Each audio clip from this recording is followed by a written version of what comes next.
Hello, जय हिंद प्यारे छात्रों। है हाँ, तो देखे हम दर्पण। क्या देखे? दर्पण। तो दर्पण कितने प्रकार के? दो प्रकार के। पहला कौन से? समतल। दूसरा कौन से? गोलीय। और हम समतल दर्पण के बारे में देखे कि समतल दर्पण के परावर्तक सतह बराबर होते हैं, उसे समतल दर्पण कहते हैं। समतल दर्पण के वक्रता त्रिज्या और फोकस दूरी क्या होती है? अनंत होती है। उसके बाद प्रतिबिंब की संख्या +1 होती है।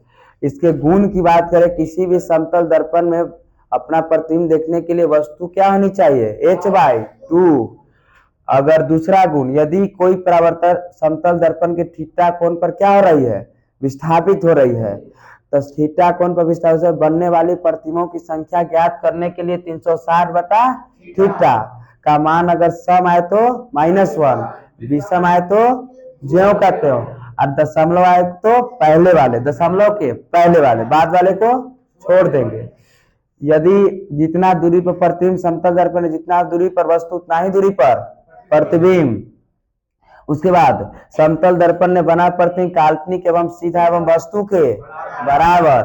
उसके बाद इसका उपयोग को देखें, समतल दर्पण के उपयोग। ये इंपॉर्टेंट बात, ये हम ही से पूछा था 2019 के एग्जाम में, ठीक ना। तो समतल दर्पण के उपयोग पूछ में करेगा, चाहे तो समतल के उपयोग पूछ ले, या अवतल के पूछ ले, या उत्तल के पूछ ले। हाँ, तो इसका उपयोग किसमें? ड्रेसिंग टेबल में, सजावट में। किसमें? सजावट में, या पेरिस्कोप में, या कैलिडोस्कोप में। ये है समतल दर्पण के क्या उपयोग। इस तरह से समतल दर्पण समाप्त। हमने आपको आए गोलीय दर्पण कितने भागों में? 2 प्रकार के। एक जो होता है उत्तल, कौन से? उत्तल दर्पण। और एक कौन से? अवतल दर्पण। हम बताए थे कि देखो, अगर भुला जाए कि उत्तल किसको कहेंगे, अवतल किसको, तो गोलीय है ना, तो गोलियों को ऐसे गोल हम पार देंगे, गोल पार देंगे, और बीचवा से मिटार देंगे, बीच से मिटार देंगे। ये देखो मिटार दिए हम, मिटार दिए ना। और इधर वाले जो बन गया, क्या बन गया? उत्तल। और हेने वाला कोई दिक्कत है? अगर भूल जाएंगे तो गोल पार के बीच से मिटार देंगे, और इधर वाले क्या बन जाएगा? उत्तल। तो कलाई करने से ये तो पता है ना, क्योंकि बाहर प्रतिबिंब बनता है, क्योंकि हम बताए हैं कि अवतल दर्पण हो या उत्तल दर्पण हो, प्रतिबिंब हमेशा किधर बनेगा? बाईं ओर। किधर? बाईं ओर। नहीं, बाईं ओर ना। हाँ, तो इधर बाईं ओर। इंग्लिश में है भी ना, है इधर बाईं ओर, समझ गए? इधर भी यही हाल है। तो इधर से कलई कर दिए ना, तो ये हो गया उत्तल दर्पण। ये कौन सा दर्पण? अवतल दर्पण। तो इस बातों को और आगे बढ़ेंगे हम। यहाँ से हम ये बताए थे कि किसी भी अवतल दर्पण में, किसी भी अवतल दर्पण ने, हाँ सर,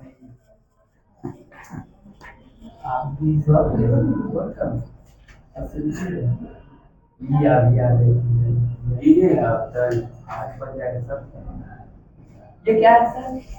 अवतल दर्पण। कौन से? अवतल दर्पण। अवतल दर्पण के बीचों बीच में, दो बराबर भागों में बीचों बीच में कौन से बिंदु होती है? हाँ, ध्रुव। कौन से? ध्रुव। इसको हम पी से सूचित करते हैं। नहीं, हम बताए थे पेप्सी पियो दर्पण है ना, पेप्सी। ये देखो, और ये गोलीय दर्पण जिस भाग होता है, तो इसके बीच वाले केंद्र को हम क्या करते हैं? वक्रता केंद्र। और वक्रता केंद्र और मूल बिंदु को मिलाने वाली रेखा को क्या कहेंगे हम? मुख अक्ष कहते हैं। क्या कहेंगे? मुख अक्ष कहेंगे। और देखिए, मुख अक्ष के समांतर, मुख अक्ष के समांतर गुजरने वाले रेखा, ये किरण, जो ये जिस बिंदु पर मुख अक्ष को काटती है, उसे हम क्या कहेंगे? फोकस कहेंगे, है ना। और फोकस और मूल बिंदु के बीच के दूरी को हम फोकसांतर F से डिनोट करते हैं। नहीं, और ये देखेंगे वक्रता केंद्र और मूल बिंदु, वक्रता केंद्र और मूल बिंदु के बीच के दूरी को हम क्या कहते हैं? त्रिज्या। इसलिए F बराबर R/2 होता है, ये बताए थे। और हम ये भी बताए थे कि इसमें जो है थोड़ी सी बातों को, यहाँ तक क्लियर? मिटा रहा इसलिए कि गिजिर बिजिर हो जाएगा। नहीं,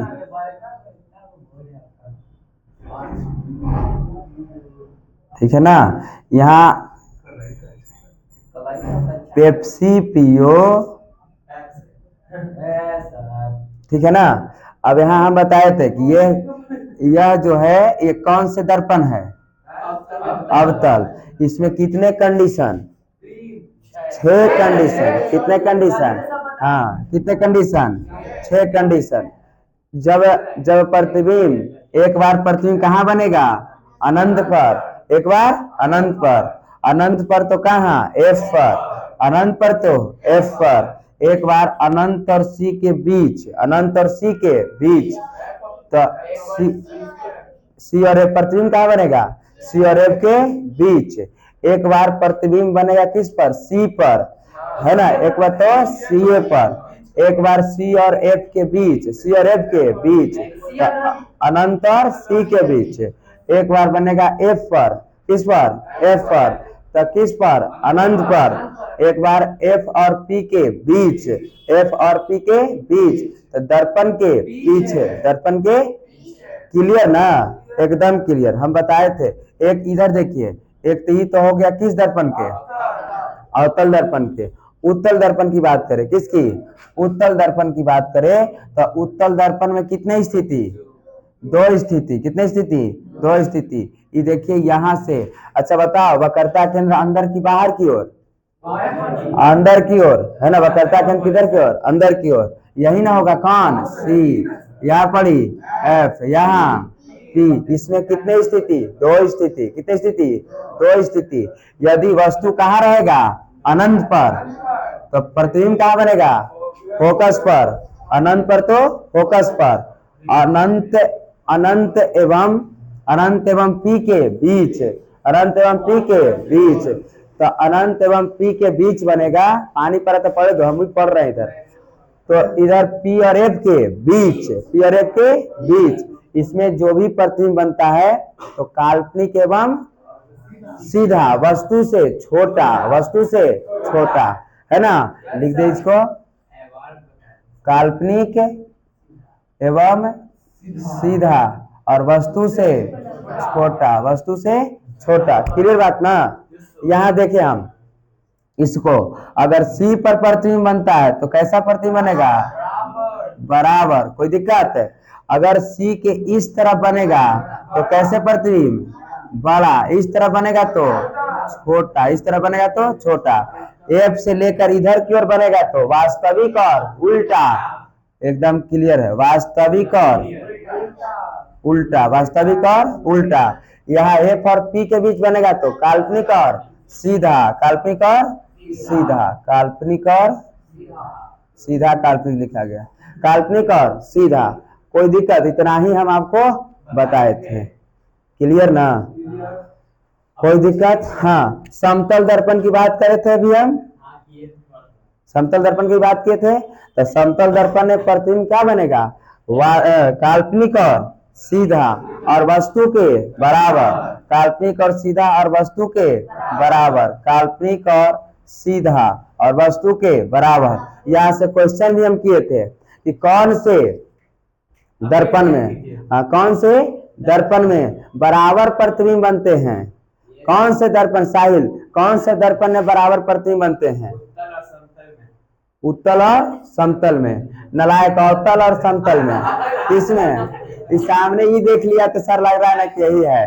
ध्यान देना, ये वाला उत्तल है, गलती करवा दिया, हम ही सोच रहे हैं ओहो, फिर तो वही लिख रहे हैं अवतल और तो कंफ्यूज नहीं करेंगे, आप बढ़िया सब देखेंगे, फिर से एक बार बताएगा तुम, है ना। किस पर, कौन से प्रतिबिंब में छोटा, वस्तु के छोटा, बराबर और बड़ा प्रतिबिंब बनते हैं, है ना। किस प्रकार के दर्पण में छोटा, बराबर और वस्तु से बड़ा प्रतिबिंब बनते हैं, अवतल में। नहीं जी, छोटा बड़ा तीनों प्रकार के प्रतिबिंब किसमें, अवतल दर्पण में, है ना। अच्छा ये बताओ कि किस प्रकार के दर्पण में, किस प्रकार के दर्पण में काल्पनिक और सीधा प्रतिबिंब बनते हैं, काल्पनिक और सीधा प्रतिबिंब बनते हैं किस प्रकार के दर्पण में, नलायक तीनों में, किसमें, तीनों में। देखिए हम कहेंगे काल्पनिक और सीधा, ये देखो काल्पनिक और सीधा, अवतल में भी, काल्पनिक और सीधा, समतल में भी, काल्पनिक और सीधा, उत्तल में भी, मतलब किसमें, तीनों प्रकार के। यही कंफ्यूजन है, ये क्या है, यही कंफ्यूजन है। समझे कि नहीं समझे? बैठो, कोई दिक्कत है? किस प्रकार के प्रति में, किस प्रकार के दर्पण में, सॉरी किस प्रकार के दर्पण में केवल बड़ा प्रतिबिंब बनते हैं?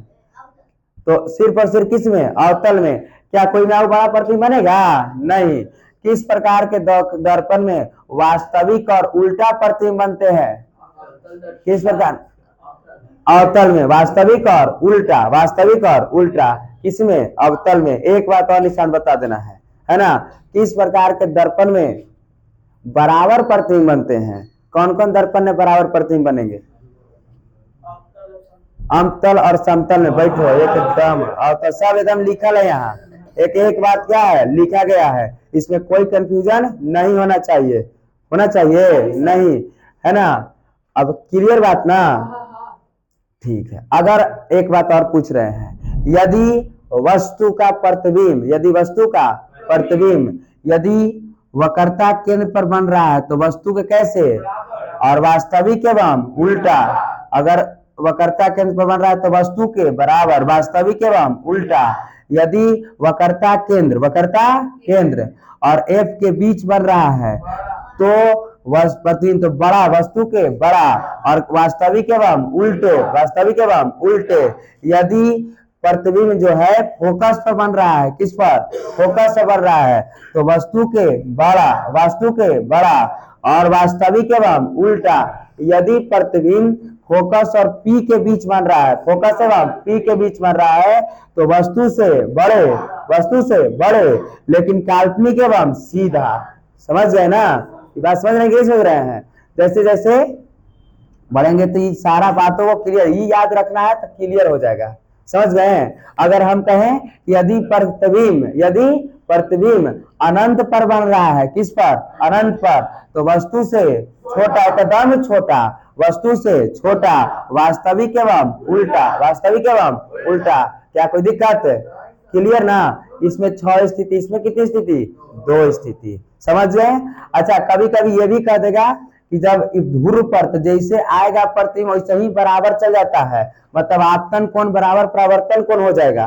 समझ गए ना? हाँ, कोई दिक्कत है? तो ये बात है, वो सेम उसी में वही बात है उसमें भी। तो आगे चले, थोड़ा सा ये क्लियर बात है। थोड़ा सा हम अवतल दर्पण के उपयोग को देखें, अवतल दर्पण के उपयोग को। अवतल दर्पण को हम अभिसारी दर्पण के भी नाम से जानते हैं। अवतल दर्पण को अभिसारी, हाँ, अवतल दर्पण को अभिसारी भी हम कहते हैं। डायरेक्ट पूछ देता है कि किस दर्पण को अभिसारी दर्पण कहते हैं? हाँ, अभिसारी, और इसको कहेंगे हम अपसारी,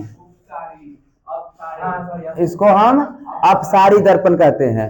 अवतल दर्पण के ही नाम है अभिसारी। कौन से? अभिसारी।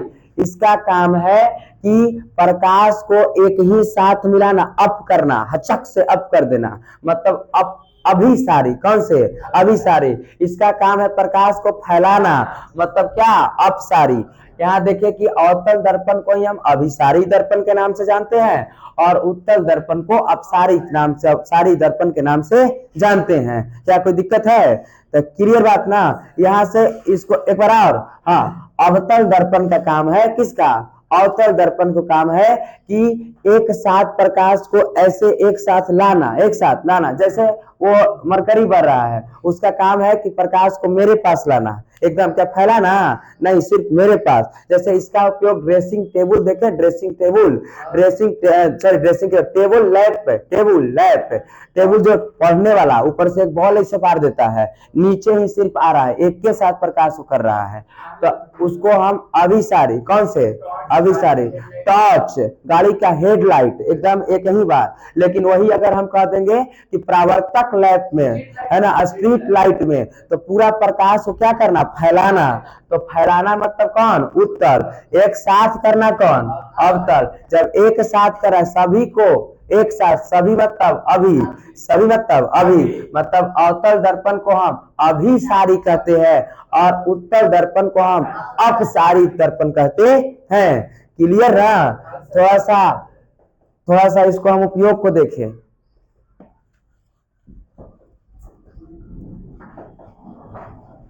आज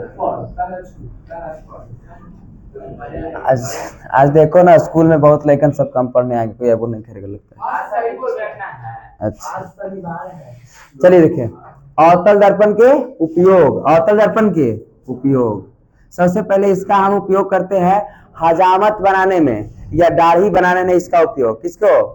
अवतल दर्पण को हाँ हजामत बनाने में, हजामत बनाने में। क्या ये पूछता है? एकदम इम्पोर्टेंट। चाहे ये पूछ दे, चाहे कौन पूछ दे, ये पूछ दे, एकदम निश्चित पूछेगा, इसमें कोई संदेह नहीं। हाँ एकदम पक्का। जैसे हाँ लिख लो ना जी, है ना पूछेगा तो जे न से, है ना, एकदम निश्चित पूछेगा। ऐसा हो नहीं सकता कि ना पूछेगा, है ना। हाँ बंद कर देंगे। इसका उपयोग सोलर कुकर में, किसमें? सोलर कुकर में इसका उपयोग। हाँ सोलर कुकर में। उसको तुम्हारी बंद करो, सोलर कुकर में। बड़ा इंपॉर्टेंट इसका उपयोग चिकित्सा क्षेत्र में, चिकित्सा क्षेत्र की बात करें तो रोगियों के नाक, कान, गला को जांच करने के लिए। नहीं, डॉक्टर जैसे ही देखना दांत का ऑपरेशन तो बड़ा सा एक अथी लगा देता है, नहीं, और मुंह में लाइट मार देता है, बढ़िया से ऑपरेशन कर दिया, है ना, ऐसे करके कि आपके कान में टॉर्च मार के देख लेते हैं। तो चिकित्सा क्षेत्र में किस दर्पण का उपयोग चिकित्सा क्षेत्र में किया जाता है? अवतल दर्पण का उपयोग। किसका? अवतल दर्पण का उपयोग। आगे इसमें टेबल लैंप में, किसमें? Table lamp. जैसे टेबल लैंप में जैसे हम लोग पढ़ने लिखने के लिए नहीं कभी कभी कर लेते हैं, या वीडियो में देखना, है ना, शॉर्ट्स वीडियो जो बनाता है वैसे कर ले रहता है, उस पर लिखा टेबल लैंप, है ना। तो इसका उपयोग किसमें? टेबल लैंप में। और इसको भी सौर भट्ठी में भी इसी का उपयोग करते हैं। किसका? है ना, सोलर प्लेट, सौर भट्ठी। किसमें? सौर भट्ठी में। अरे वो सौर भट्ठी जो बड़े बड़े कंपनियां जो रहती है ना, तो अपना उपयोग कर लेते हैं किस दर्पण के? अवतल ही दर्पण के। ये नहीं याद रहे तो छोड़ देना, इतना याद है ना तुमको, है ना। हाँ जलाने के लिए भी किस दर्पण के? अवतल दर्पण के ही, है ना। तो इसके बाद इतना बहुत है, आपको चारे गुण लिखना रहता है, 1 2 3 4, 1 2 3 4, है ना। या गाड़ी के हेडलाइट में भी उपयोग करते हैं इसको, हेड लाइट में, हाँ टॉर्च में। तो अब कितना हम लिखवाएं, है ना, कितना लिखवाएं? नहीं, अब इतना आपको इसमें 4 गो। थोड़ा सा हम उत्तल दर्पण के उपयोग को देखेंगे। किसको? उत्तल दर्पण के उपयोग को। इसको सबसे पहले स्ट्रीट लाइट में, मतलब प्रकाश को फैलाना, तो मतलब किसमें? स्ट्रीट लाइट में। हाँ स्ट्रीट लाइट में, गाड़ी के साइड मीटर में, गाड़ी के हाँ साइड इंडिकेटर जो है, साइड जो लैंप, हाँ साइड मिरर, हाँ मिरर साइड। इस खड़े ही पूछ देता है, ऐसे पूछता है कि गाड़ी के साइड मिरर में उत्तल दर्पण का ही उपयोग क्यों किया जाता है? गाड़ी के साइड मिरर में, हाँ, ताकि उसका जो हम बताएं कि उत्तल दर्पण का जो प्रतिबिंब बनता है, उत्तल दर्पण में जो प्रतिबिंब बनता है तो काल्पनिक बनता है, छोटा बनता है एवं दूर तक जाता है, लंबा बनता है ना, कि दूर तक देख ले। इसीलिए साइड मीटर में उत्तल दर्पण का उपयोग किया जाता है। उसके बाद और उत्तल दर्पण का कहाँ कहाँ उपयोग है? शोरूम में। कहाँ? शोरूम में लगा देता है उत्तल दर्पण। शोरूम में उत्तल दर्पण लगा देता है, एक कुर्सी पर बैठ गया और देख रहा है कि सगरो सामान ठीक है ना, एक ही जगह बैठे बैठे उसे दिखाई देगा ना। तो शोरूम में भी किस दर्पण का उपयोग करेंगे? उत्तल दर्पण का उपयोग करते हैं। उसके बाद और बात करें कि उत्तल, टेढ़ी मेढ़ी सड़क पर अगर हम उत्तल दर्पण को लगा देंगे, है ना, मोड़दार तीव्र मोड़ वाले पथ पर किस दर्पण का उपयोग करेंगे? उत्तल, ताकि व्यक्ति को पता चल जाए कि कौन से गाड़ी आ रहा है, नहीं आ रहा है, दूर से ना पता चल जाएगा कि कौन से आ रहा है। या गड़िया के नहीं, स्कूटरवा के जो इस तरफ नहीं रहता है उसे नहीं दिख जाता है पीछे की कोई आ रहा है, तो वो तो ये किस दर्पण के? उत्तल दर्पण के। क्या कोई दिक्कत है? 4 गो इस तरह से अवतल दर्पण, उत्तल दर्पण और समतल दर्पण, तीनों के तीनों क्या है, क्लियर है। थोड़ा सा हमको पढ़ना है चिन्ह पारिपाटी। चिन्ह परिपाटी कौन से, चिन्ह परिपाटी। चिन्ह परिपाटी को ही हम क्लियर कर लेंगे। इसमें आपको 2 से 3 सूत्र इसे पढ़ना है। कितने सूत्र है, 3 सूत्र। कितने सूत्र है, 3 सूत्र। 3 सूत्र पढ़ना है और इसको मिटा दे थोड़ा, क्लियर है ना एकदम। अभी लिखवा देंगे इसको हम।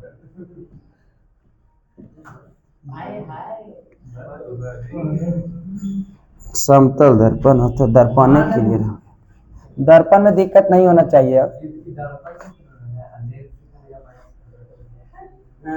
अरे दर्पण बन गया तो लेंस तो ऑटोमेटिक बन जाएगा।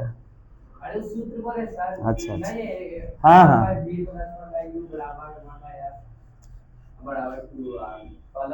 थोड़ा सा हम देखेंगे, यहाँ से देख लेंगे हम। देखो बढ़िया तरीकों से 3 गो सूत्र आपको पढ़ना है। कितने सूत्र, 3 सूत्र। हम सबको सिद्ध कर देंगे, सबको हम सिद्ध करेंगे आपको, है ना। पहला सूत्र हमको है, पहला सूत्र है, पहला सूत्र कि F बराबर R बाई, F बराबर R बाई 2, है ना। हाँ, F क्या है, फोकस है, हाँ, और R क्या है, त्रिज्या है ना। मतलब वक्रता केंद्र से लेकर के P के बीच के दूरी को हम R कहते हैं, त्रिज्या कहते हैं। उसके बाद हमको पढ़ना है दूसरा में दर्पण सूत्र 1/1/, F बराबर 1/U प्लस 1/V। ये दूसरा सूत्र पढ़ना है। तीसरा सूत्र पढ़ना है हमको आवर्धन बराबर, मतलब किस बराबर, M बराबर -V/U, -V/U। 3 गो सूत्र पढ़ना है इसमें। कितने सूत्र, 3 सूत्र। इसमें ये बताता है कि एक चिन्ह पारिपाटी है, चिन्ह पारिपाटी। तो चिन्ह पारिपाटी को देखेंगे हम। चिन्ह परिपाटी होता है, चिन्ह परिपाटी की किसमें माइनस लगेगा, किसमें क्या लगेगा, प्लस लगेगा। तो हम यहाँ एक एक बात होती है, ऐसे हम बना लेते हैं, और किसमें माइनस और किसमें प्लस, है ना। यहाँ है हमारा उत्तल दर्पण और यहाँ कौन से, अवतल दर्पण। उत्तल दर्पण और अवतल दर्पण, ठीक ना। यहाँ पर जो होता है U भी कर देते हैं, U होगा, V होगा, U होगा, और उसके बाद क्या होगा, V होगा, U होगा, R होगा, है ना, R होगा। उसके बाद क्या होगा, F, ठीक है ना। U V R और F। तो देखो पहले हमने ये बताया कि ये होता है दर्पण, ये होता है दर्पण, ठीक है ना। दर्पण के मतलब अवतल दर्पण या उत्तल दर्पण की इस तरफ जो बनता है, मतलब इस तरफ हमेशा क्या, पॉजिटिव, हमेशा पॉजिटिव। मतलब दर्पण के दाईं ओर, दर्पण के दाईं ओर हमेशा पॉजिटिव, दर्पण के बाईं ओर हमेशा निगेटिव, दर्पण के बाईं ओर हमेशा निगेटिव। मतलब चिन्ह परिपाटी के दाईं ओर हमेशा क्या, पॉजिटिव, और चिन्ह परिपाटी के बाईं ओर हमेशा क्या, निगेटिव, हमेशा निगेटिव। दर्पण के इसी चिन्ह परिपाटी के ऊपर भी पॉजिटिव, ऊपर पॉजिटिव, नीचे निगेटिव, ऊपर तो माइनस है, और नीचे भी क्या हो जाता है, माइनस से रहता है, नीचे माइनस, इधर प्लस, इधर पर। जैसे चतुर्थांश पढ़े ना, चतुर्थांश पढ़े ना, तो चतुर्थांश में इस तरफ रहता है प्लस, प्लस रहता है, और इस तरफ प्लस है, तो दोनों प्लस में रहेगा, दोनों।